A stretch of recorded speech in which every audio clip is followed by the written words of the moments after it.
We got to pound through these next callers. Martin, I think you need a joint, bro. You're getting so heated. I'm good, man. I'm good. I'm having fun. I'm chilling. Let's get to our next caller. We have got Laura. Can you hear us? You're on with Ethan and Martin. How are you? I'm good. How are you? Can you hear me? I can hear you, coming in loud and clear. Oh, cool. Okay. So, I've never done this before. oh, now it just got really quiet. Are you on speakerphone? Yeah. Can you take it off speakerphone for me? Hang on one second. Maybe I'm not on. I swear, audience, one day I will get a call screener. I'm just so hesitant to actually like. Oh, one second. One second. Let me get my earbuds in because I can't take it off the speaker here. Anyways, but let me go ahead and thank my Patreons real quick. Where the hell is my document? There we go. Okay. Jonathon, Friedel, Mercy Face, Cindy Plaza, Kenneth, Leonard, Kathy Letto, Ian Davenport, Best Name Ever, and the Blazing Wizard Pope. I appreciate your patronage very much. And if you like what I do, consider becoming a patron for as little as $1 a month by clicking the link in the description. Hello? Laura, are you there? Can you hear me? Yes, I'm here. Hi. Are you able to talk a little bit closer to the mic? Yeah. Right there? Okay. What did you want to talk about? Okay. Well, talk about supernatural experiences and God. Great. What convinced you, or what is your most convincing evidence for God, or like convincing supernatural story? Okay. Well, first of all, God pretty much raised me in ways that my dad hasn't been able to. That goes to more of a spiritual aspect. Let me give you a scenario, and I'm going to ask you guys to give me your perception of it or your understanding of it. Okay, so, excuse me. So, my current ex-boyfriend pretty much helped me get to my journey to Jesus, to actually become Messianic. I'm a Messianic Jew as of 2010. And so the relationship was really rough. I'm sorry to hear that. Like, he taught me how to read. He taught me how to read the Bible and everything properly and stuff. And so, you know, everything was okay, kind of rough at the beginning. But then, like, when I lived with him and his dad, it started to get kind of, well, it's been shaky. It was a rough relationship, put it that way. Anyway, so we would have, like, heated arguments and everything. And there was one time when we were at McDonald's and we had a huge argument, and he had the nerve to say, like, he is the type of person that will just say anything and everything in his mind.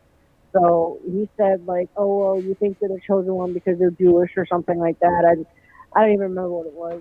And then his dad at one point said something about, you know, cleanliness is next to godliness and whatever, tried to add God into it to try to get me to help clean when, you know, they made all this mess and stuff like that. And they didn't clean up after themselves. So they expected me to clean up after them. So it's like, whatever. Anyways, so at one point, my current ex-boyfriend actually said something to my brother about being Jewish, and I jumped down his throat about that. And there was another time when we were arguing, and every time we'd argue, I'd always bring God and Jesus into it because that would kind of calm him down a little bit. But this one time, he actually said, well, why don't you marry Jesus? And I'm like, I actually asked him, are you jealous of Jesus? And he said, yes. Keep in mind, he has no filter. He had no filter at the time, so he'd say anything. So real quick, how do we like? Okay, this is hang on, I'm getting to it. Getting to it. Okay. The reason I'm bringing this up in this way is because when I broke up with my current ex-boyfriend and moved out, not in that order, one of his aunts, who was actually really cool with me, on his dad's side, ended up going into hospice and passed away. Like, out of the blue, she got sorry to hear that. Died. Okay, so what I'm portraying that as God's vengeance, because they both brought up God in ways that they shouldn't have. So And my why do you current ex-boyfriend, think, being a believer, real quick, Laura, why do you think, for instance, that it was, okay, let me ask you this actually. How do you know there is a God?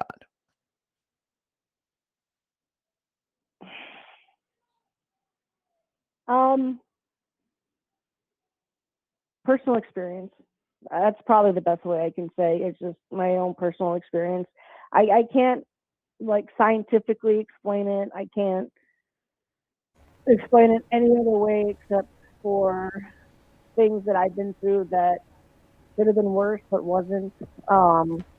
So the fact that they weren't worse, or they could have been worse, why would that be reason to believe in God?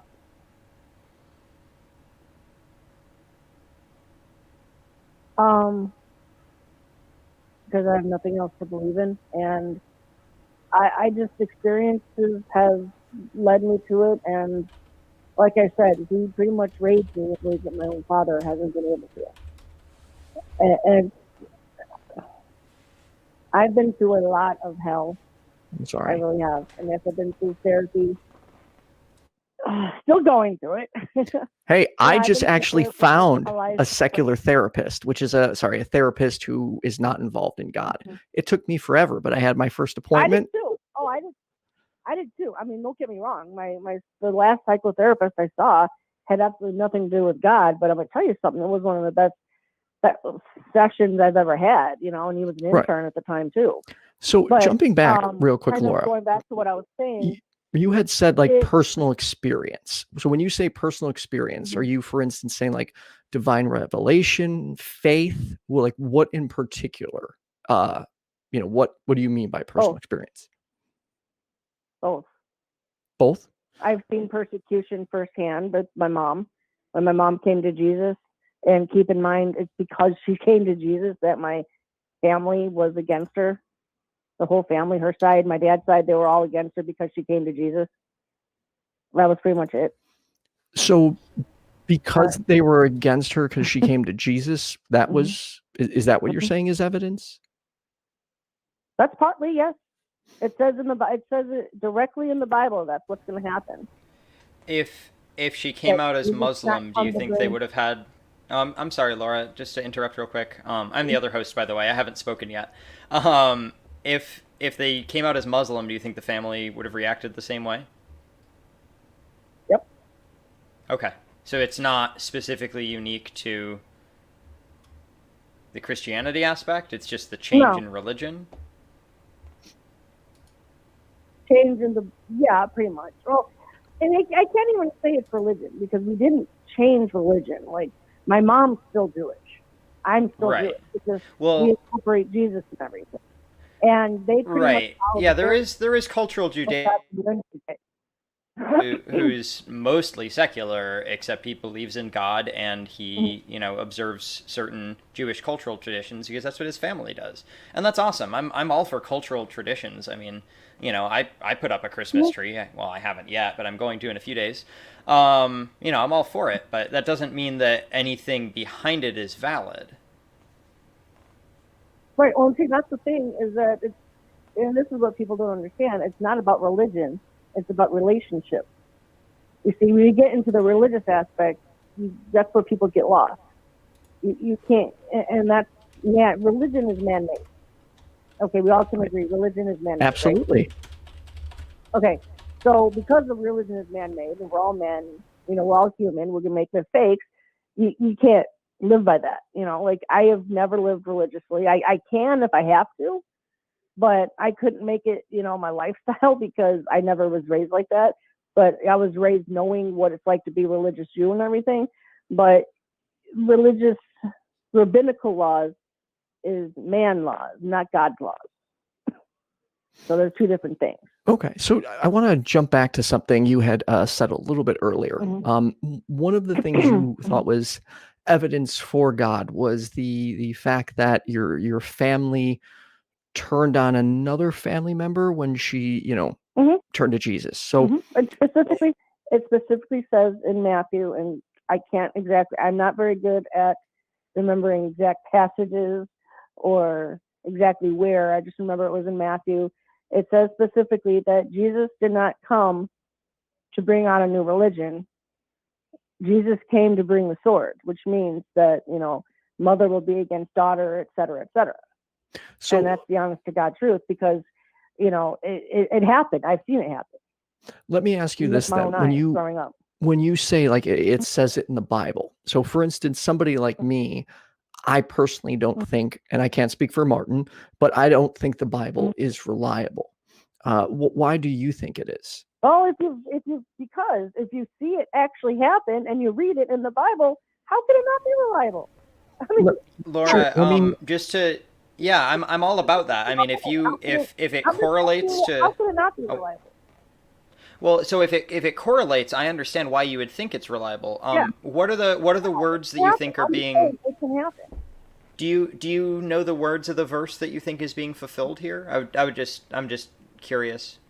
I would not, like I said, not off the top of my head, and I mean, I can't go back on my phone because I don't want to lose. Oh, that's okay. Yeah, no, I don't want to mess up your. I'm okay to disconnect. You don't. It's easy to do it on my phone because I can go to the Bible app and search it and everything, and it makes it a little bit easier. Do you know what book? Do you know what book? Matthew. It's in the book of Matthew. Okay, and what was the claim in Matthew in your own words? Mm-hmm. Oh, it's just the fact that Jesus did not come to bring. Let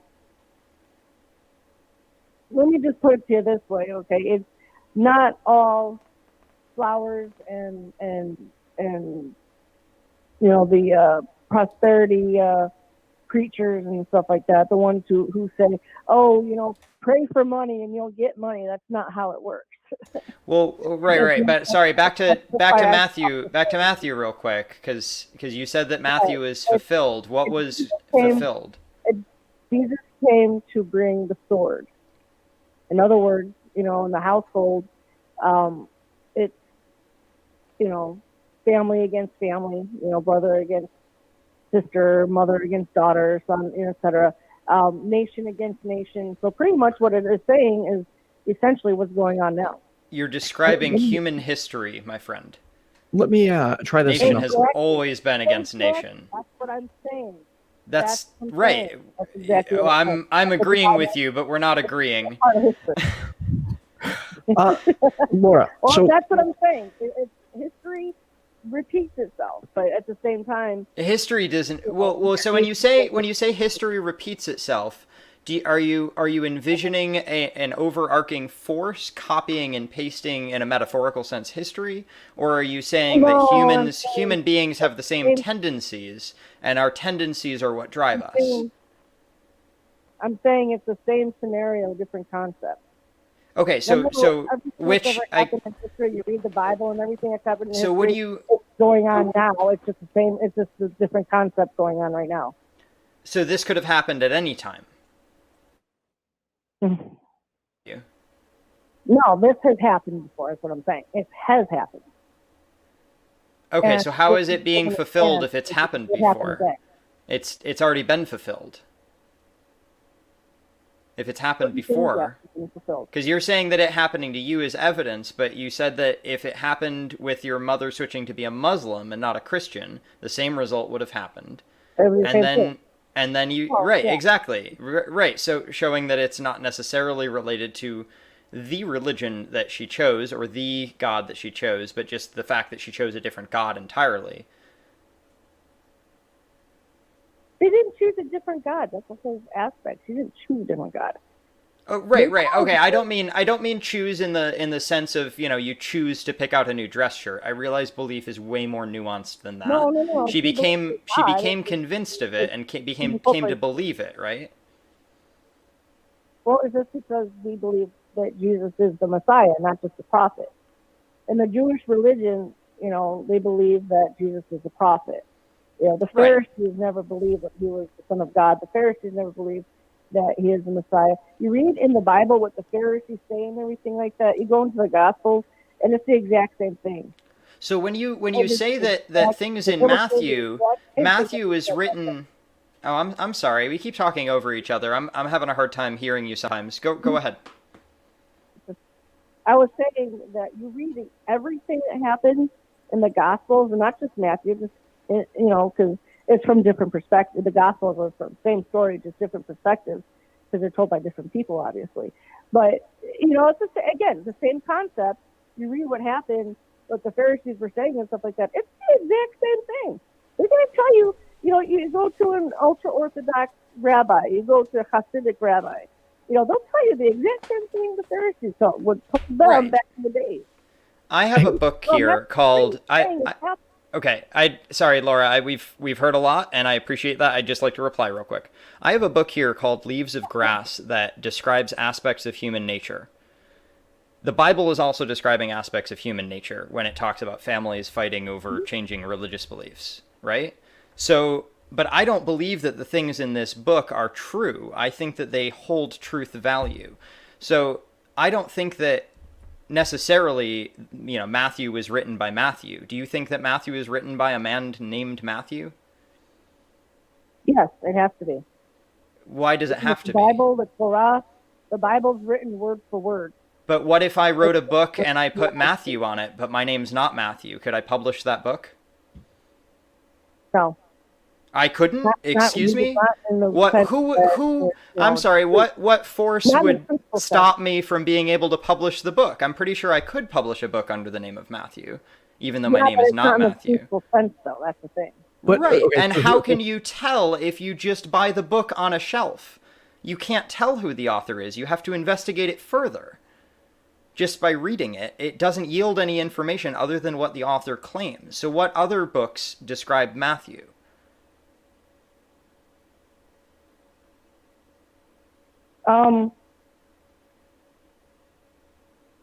What do you mean other books?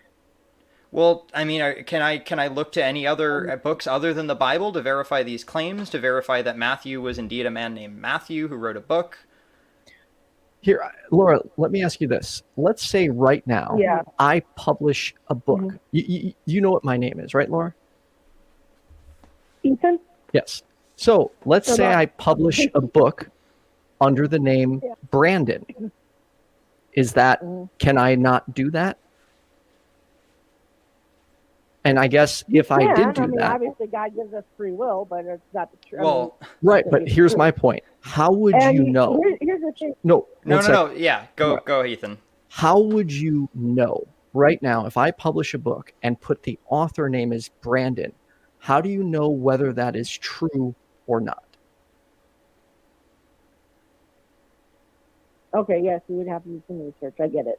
I understand. You would have to. Thank you, Laura. That's all we want to hear. You would have to do some research. So, what research have you done on the Bible? No, and I understand that. I lived in Israel. I'm not saying lived in Israel. I was in Israel for 9 months. Okay. And the only reason I could believe what they say in the New Testament is because I could believe what they say in the Old Testament. Right. Yes. They're connected. The people who wrote the New Testament read the Old Testament and believed that it. Right. So, of course, they're consistent. That's not surprising to me. That's like saying that Harry Potter 2 has the same characters as Harry Potter 1. Hang on. I'm going to explain something. Let me explain something to you. Okay? Let me explain something to you. Okay. How do I say it? Oh, my God. Here, real quick, Laura, since we got to wrap this up in a moment. Okay, I can't say this. No, sorry. I really want to hear what Laura has to say. Okay, from an archaeology point of view, everything that has been said in the Bible, be it Old and New Testament, okay, is physically in Jerusalem, is physically in Israel. In other words, you can point out everything that's happened in the Bible and say, this happened here. Wait, you can point out the things or the... Sorry, Laura, I gotta interject here. You can point out the things or the places? Hang on. Well, he's asking a clarifying question. Yeah, Laura. This is a clarifying question. It's just, he's trying to understand what you're trying to say. So, for instance, are you saying that everything... What I'm trying to say is what's said in the Bible is the honest to God truth. And here's another reason I'm explaining. Laura, I hear you saying that. I'm not convinced. Hang on. I know you're not convinced. Let me explain something. Hang on. Okay. Okay. So in the Torah, okay, the scribe has to, as it's rewritten, because you know it's been rewritten several times. However, the scribe, to rewrite the Torah, okay, has to write it word for word, letter for letter, from the very beginning, from when it was first written. Because if any one letter or one word that's off, any one letter that's off, they have to go back and start the whole thing over again. Laura, I'm going to ask you a couple And questions this is here. Again, Sorry, you said a claim. I have a question about it. I'm sorry. That's how this show works. Okay. When you swear into a courtroom, are you allowed? When you swear into a courtroom, are you allowed to lie? No, of course not. Do people lie in court? Yes. Do they get in trouble? Okay, for it? Yes. that's all I needed to know. So, but here's the thing. Okay. How do we know that they've all gotten in trouble for it? I'm sure there are people that have lied and have. Yeah, never there have been thousands of people who have been executed because of false testimony or, lacking evidence where the state convicts somebody who is not in fact guilty and the perpetrator remains at large and DNA exonerates them. I'm glad you brought that up because the other day I think, Laura, you may or may not have commented on that post, and we had talked about the death penalty. Mm-hmm. Now, I am vehemently opposed to it, and I honestly think even if you support the death penalty, at this point you should be opposed to it because of the fact there are innocent people that are killed. Right, that we later find out are innocent, but that's a total tangent. I really want to put a pin in that and get back to our original conversation. Yeah, so my whole point behind the courtroom thing was, if you swear on a Bible in court and yet people lie, then how do you know that the people who are transcribing the Torah got everything correct? And I'm not claiming that they didn't get everything correct, but even if they transcribed a lie properly, then they're still transcribing a lie. Like the truth value is not like if I ask somebody to copy Harry Potter and they copy it word for word, letter for letter, and they do it perfectly, that doesn't make it any more true. It just means that they're really good at copying it. No, but it's got to be from when it was first written, and you ask. Right. Okay. So if I go to J.K. Rowling and I get the original transcript and I transcribe it, then that does not add to the truth value. Right. But Laura, you said as a point of convincing us that the Torah is more realistic or more based in reality or whatever. True. You said that they had to transcribe it letter for letter, blah blah blah. Or under pain of punishment or disavowment. Right. Well, people lie. I mean, that doesn't mean that it's true. You can copy something that's false, and then you have a copy of something that's false. Okay, but you got to understand. Okay, then you got to understand the scribes and their mentality. Then. But we don't know their mentality. Right. No. But here's the thing, Laura, and where I think we're missing each other. No. This is good. Where I think we're missing each other. I think the scribes believe what they were writing, but I also think that what they were writing is false. That's my bit of nuance for you. Go right ahead. Here's what I'm trying to explain. Okay. Coming from my learning, from what I've learned, not only from people, here, but I mean in Israel. Okay, coming from my own experiences, coming from what I personally know. Okay, and I know it's true because you have to go through. Okay. So, Laura, sorry to cut you off, but real quick, Laura. Sorry. So we actually have to wrap this up. We have to actually wrap this up fairly quickly. So, let me ask you one quick question: do you think the Quran is true or reliable? Yeah, I believe it's true. The Quran, the Quran, the Muslim holy book. Mm-hmm. Okay.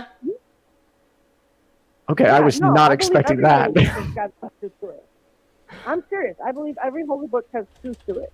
All right. So this is a great topic, but this could, unfortunately, it's going to take us way over. So, Laura, would you be willing to call back next week so we can continue this talk on how you think all holy books are true? I can try. I can't guarantee it because of work. No, I totally understand. I just happen to be off today. Okay, well, fingers crossed that you'll be off next week. But Laura, as always, I appreciate you taking the time to call in and speak with us. And Yeah, Laura, hopefully thank you all of so us- much. Yeah, and also thank you for your honesty. I just wish there was more time. Me too. Trust me. Like I want to just keep going, but we do have to try and get to like No. every caller. So thank you, Laura. I know. No, I understand. No problem. You have a good day. All right. One of the important takeaways, and I think sometimes people think we're cutting them off, is when you throw out claim after claim after claim. Like, let's say your sentence starts with, I believe in God because I saw, a soul enter a body, and then I was reading someone else's thoughts. That's like 3 entirely different claims. So we have to address them one at a time. So please don't think we're interrupting you, but when you throw multiple things out, we have to do our best to understand what you're trying to say and address them on a case-by-case or claim-by-claim basis. Right. All right, let's power through these last callers. Next up, we Sweet. have